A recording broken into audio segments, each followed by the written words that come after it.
Hey guys, welcome back to RC Legends, and once again, thank you for stopping by. So I have to say straight off the bat, you need to forgive me for this video because this is pure self-indulgence on my part, and this project that I'm just going to go through, it's going to be a quick video. I honestly can't believe I never thought of doing this project earlier on. I'm absolutely blown away by myself for not even thinking about it. Because when it's finished, for me personally, for the memories and nostalgia, this is going to be priceless. It honestly is. And every time I look at it, this car finished, I'm gonna get a real buzz off it. So you have no idea what I'm talking about just yet. So, little story time, and then we'll bring a camera over and I'll show you the car. But I need to go through the story behind this. It's really important. So, I'm at home. I get an email, or I'm sorry, a message out the blue from Joseph. Massive shout out to Joseph if you're watching, my friend. And he said he'd watched a video of mine where I was talking about when I used to race 1/10 touring car, and my sort of go-to car was a Schumacher SST, but it was fully hopped up. I've spoke about that in quite a few videos. Anyway, Joseph's seen this and has had a Schumacher SST Axis 2. Now, I'm not 100% sure this is the Axis 2. I'm 95% confident it is, but I'm sure as we bring a camera over, you Schumacher experts will be able to tell me. Anyway, he sent me these pictures and he said he's restored this touring car. So I had a quick look at them pictures, and then he sent me pictures of a car done. Now, this is beautiful. This is honestly beautiful. Again, I'm pretty sure it's the Access 2, SST Access 2. So yeah, Schumacher 1/10 touring car. From around about 1999, 2000, 2001-ish. And he's done a fantastic job. Now, probably, when you're looking at this now, you're thinking, where's the purple anodized alloy? It's now silver. So, yeah, he's deanodized? Is that it? Anodized? Deanodized? Whatever. He's taken the purple off, cleaned them all up on the centre unit and the front and rear shocks, taking it off and then polished them up. Now, Schumacher are recognised for their purple alloy, so a lot of people will probably be looking at this going, oh, it's got to be purple. And I agree with you to a certain extent, but this is a little bit of a one-off, isn't it? So the silver looks fantastic. You know, there's absolutely nothing wrong with it. So I'm more than happy to keep this car as it is. It's fantastic. And he's put these lovely white turnbuckles all over it. Everything's like polished up. It's in tip-top condition. Really, really cool. So he said, he showed me the pictures and he said, I'd like to donate it to the channel. And I was like, that's incredible, thank you. And then, so I finished the conversation with Joseph, and then I was sort of sat down, and I'd forgotten about it because I thought, that's so cool. My initial thoughts were, you know, just get some, just display it like that when it arrives, similar to my Tamiya TRF. What is it? 414 M2. 414, 4M. Yeah, 414 M2. Because it just looks so cool in the collection, and that was it. Anyway, a couple of hours later, because of this, and because he'd mentioned this, I started thinking back to back in the day where I used to race the 1/10 touring cars. And then I just had a light bulb moment. Why not recreate the car you raced? And I was like, because I loved that car. So I jumped on the net to make sure I could get the bits I needed, which basically the body shell and the wheels. So yeah, so I'll put this picture up. Now that picture is the HPI Ford Mondeo 190mm touring car body, and that's what I used to use back in the day, and I won my very first 1/10 touring car final with this car with that shell on. Now, my car when I painted it, I went for yellow, but I didn't want the blue. I went for a green. So exactly the same livery, but the blue's gone to the green. Now you've probably seen that on the thumbnail. Shout out to Dave, he did that for me, just so I could see how it looks and make the thumbnail, because I don't have the body yet. Back in the day, you'll probably notice, I'm a huge Tom Cruise Days of Thunder movie fan. And that initial carve he did at the beginning, the yellow and that, and I think that's why I changed the blue to green, because it just I thought the green and yellow worked really well, and the decals work really well on it. So yeah, I jumped on the internet. L&L Models in the UK do a reproduction shell. Now, as I'm making this video, I haven't ordered it yet, so I really need to get my ass in gear and get that ordered. And it comes with decals, window masks, so that's just awesome. So I'll need to order the shell. But what I did do, I found the wheels I wanted. Now, I was buying all my stuff from Gary at Otley Motorsport. Sorry, Gary. From Morley Models. On a weekly basis when I was racing. Anyway, my car's Ford Mondeo body, yellow and green, and I had a luminous yellow wheels on it, spoked wheels.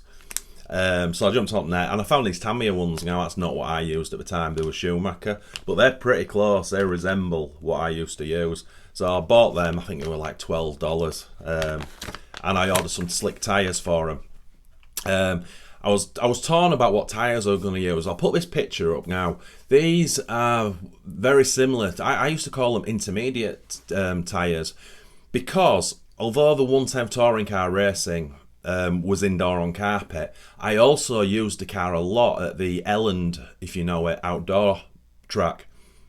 Fantastic facility. I was a member of that, and yeah, and I used to race it. So obviously it's in Bradford. It's quite rainy in Bradford, so it was very rare that the track was dry, or on the particular day you could go there. So slicks could be a little bit useless. So the intermediate tyres worked really well, and I was like, that's a little bit of nostalgia for me. So I nearly pulled the trigger and bought those, but I thought, no, let's go with slicks, because it is a touring car.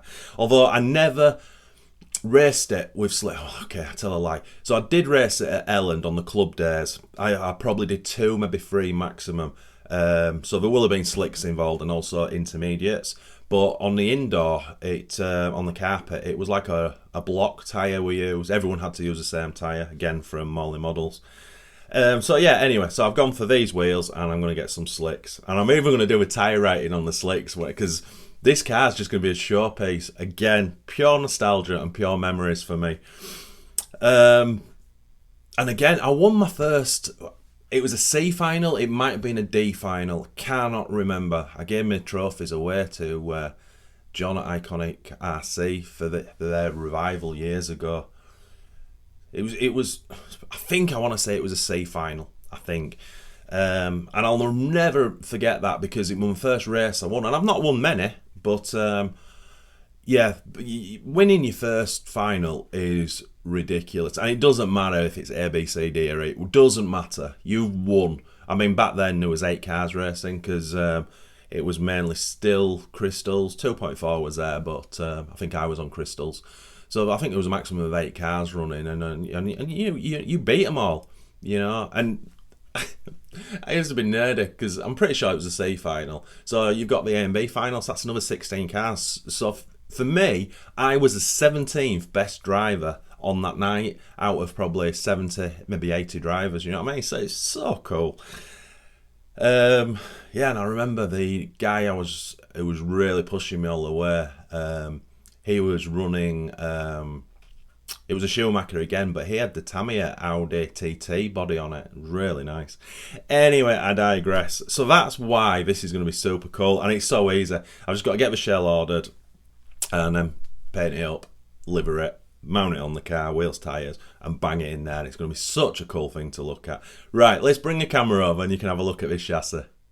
Right, so I've jumped the gun slightly, and I had to fit those wheels, and I dug some red wheel nuts out. Whether the wheel nuts will look any good once it's finished, I've no idea.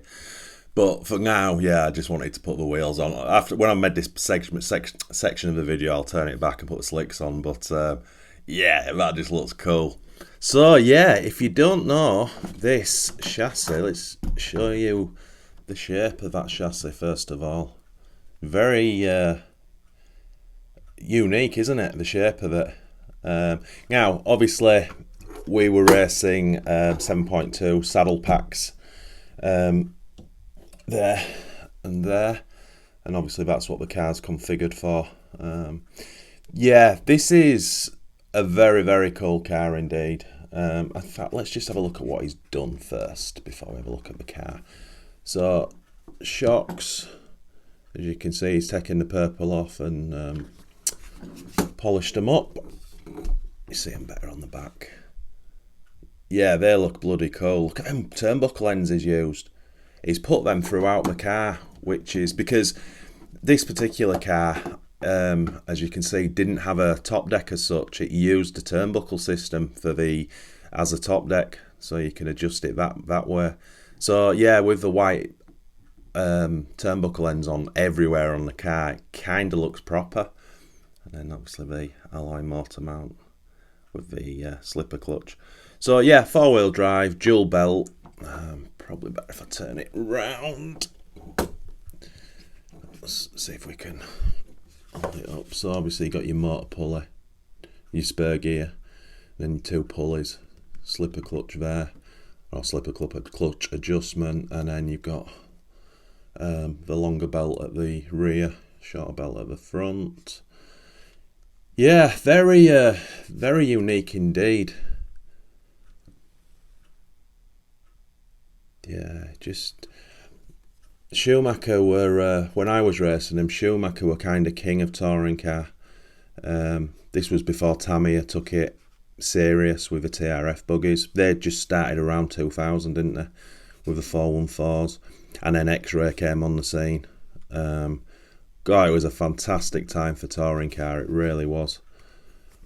And then obviously Schumacher just went with it massively from the bog standard SST right up to the MIs, and look at them go today, still going strong.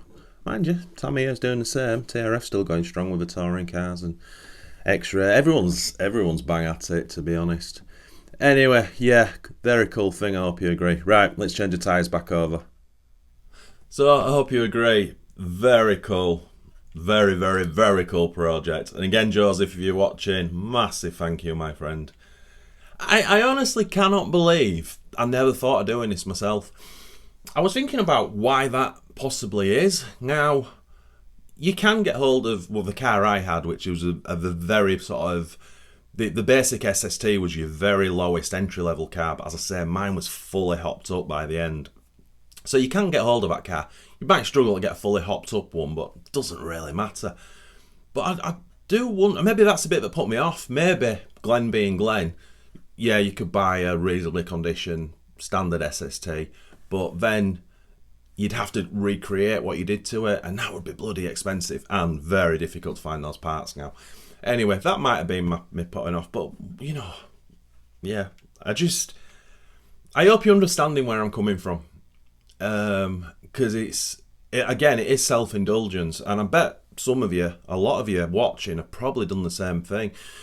And it's funny because on Tamiya Legends and RC Legends, I've tried to get some of the cars I had back in the day. And, you know, at the beginning of Tamiya Legends when I started, that was kind of a priority. But this, never doing this. And I raced this for 2 full seasons, maybe 3. Touring car, just anyway. I am getting a little bit nerdy, so yeah, we will be back with this project. I'll order the body. I've got to order the green and yellow paint. I'll do that all in one hit, and then it'll arrive, and then we'll just switch the camera on and we'll get it cut out, mounted, sprayed, masked, sprayed, decaled, new wheels and tyres on, lowered just for the shelf, not the chassis. It can't get any lower, but make sure the body's looking mint. We'll cut the body posts off. Oh, I just can't, honestly. I'm nerding out. Where you're looking at me from now is where I sit when I'm doing my projects, and I'm looking down there. So I'm going to be looking directly at this thing finished. I swear to God, it is just going to put the biggest smile on my face ever. It's just so cool. What are we on? 99. Let's just say I've started at 99. So 23 years ago. Jeez, that's incredible. Wow. Anyway, I need to shut up because I'm proper nerding out. Anyway, yeah, if you know, if this is not an Access 2, SST Axis 2, let me know. Should have really done my research. There was an I think there was an Access Pro, there was an SST Pro. It gets quite complicated, and yeah, I've been lazy and I've not really looked. But whatever model this is, whatever variant it is, I'm over the moon with it. Anyway, my friends, as always, thank you so much for watching. It is massively appreciated. And if you're new to this channel, if you could give this video a thumbs up, leave a comment, say hi, leave a thumbs down if you think I'm a dickhead, turn all notifications on, and subscribe. That's it. And check out Tamiya Legends while you're at it, my other channel. And as always, my friends, happy seeing.